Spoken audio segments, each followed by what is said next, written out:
Science is all about evidence, right? So when scientists say the climate is changing, it's not some wild guess. It's a conclusion, and it's based on clues they've gathered from literally every corner of our planet. In this explainer, we're going to walk through that evidence piece by piece. But that's the big question, isn't it? How do we actually know? What are the signs they're looking at? Well, think of it like a planet-sized investigation. We're going to follow the trail of evidence to build a really clear picture of what's happening to our world. And these clues, they come from the air, the oceans, the ice, even from animals themselves. Okay, so our investigation is going to follow 4 main lines of evidence. First, we'll start with the simplest one, the story our thermometers are telling us. Then we'll head to the coldest places on Earth to see what's happening with the ice. After that, we'll dive into our rising oceans. And finally, we'll listen to the urgent signals that nature itself is sending us. All right, first up, let's talk about the most direct piece of the puzzle, temperature. For more than 150 years, we've been taking the Earth's temperature. And the results? Well, they tell a very, very clear story. I want you to just let this sink in for a moment. Of all the years we have on record, 19 of the 20 absolute hottest have all happened since the year 2000. That's not a coincidence. That is a clear, undeniable trend. And look, this data isn't just from some random thermometer in someone's backyard. We're talking about a massive, global network of scientific instruments that have been carefully recording temperatures for over a century and a half.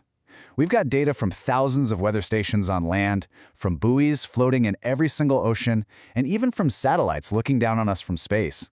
And when you put all of that data together, this is the number you get.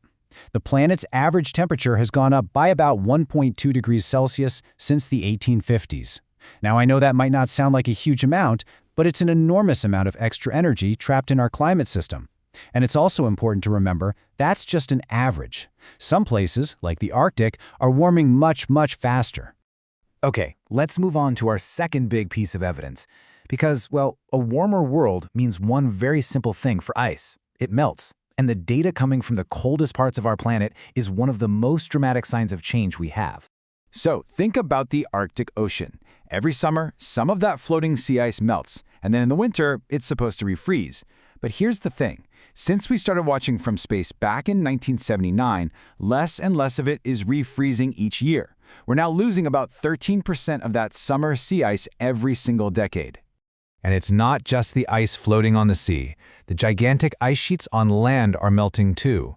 Greenland is losing hundreds of billions of tons of ice every single year. And the world's mountain glaciers, those frozen rivers of ice you see in the Alps, the Himalayas, the Andes, they're retreating almost everywhere. Some have lost more than half of their entire volume, which is a really serious threat to the freshwater supplies for millions and millions of people who live downstream.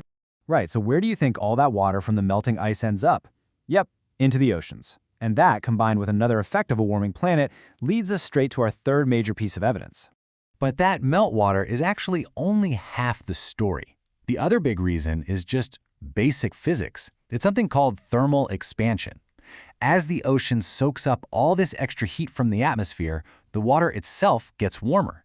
And when water gets warmer, it expands. It literally takes up more space. So you've got this 1-2 punch, right? More water is pouring in from melting ice, plus the ocean water itself is expanding because it's warmer. And the result? Since 1880, the global average sea level has risen by about 20 centimeters. And you can see that the speed of that rise is getting faster, with projections showing it could go up by another 30 to 60 centimeters by the end of this century. And this, of course, matters a lot. For low-lying island nations like the Maldives, it's a genuine threat to their existence. But it also affects huge coastal cities all over the world. Places you've definitely heard of, like London, New York, and Mumbai, are all having to make plans for a future with much higher seas. Okay, our last big clue comes from the natural world itself. Across the globe, plants and animals are incredibly sensitive to their environment, and they're sending us some very clear signals that their world is changing, and changing fast. Animals are on the move, shifting towards the poles to find cooler places, and spring is arriving a little earlier each year. And a perfect, if heartbreaking, example of this is what's happening to coral reefs. You see, healthy coral gets its amazing colors from tiny algae that live inside it and provide it with food.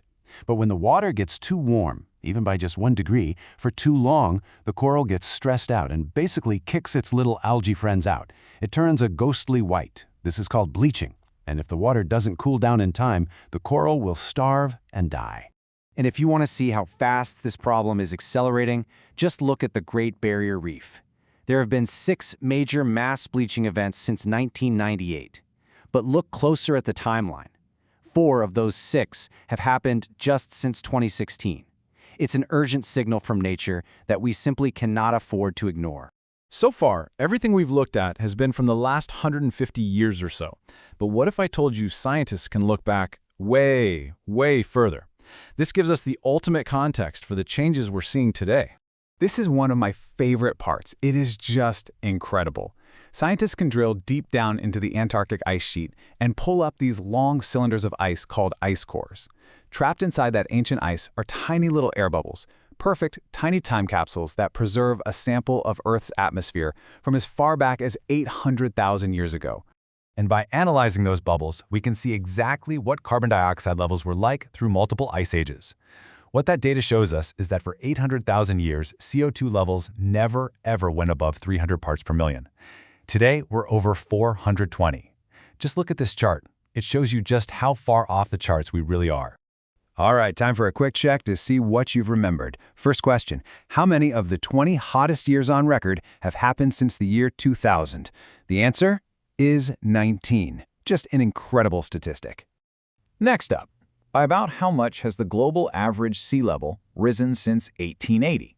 It's gone up by around 20 centimeters. Question 3. What's the name of that process where water takes up more space as it gets warmer?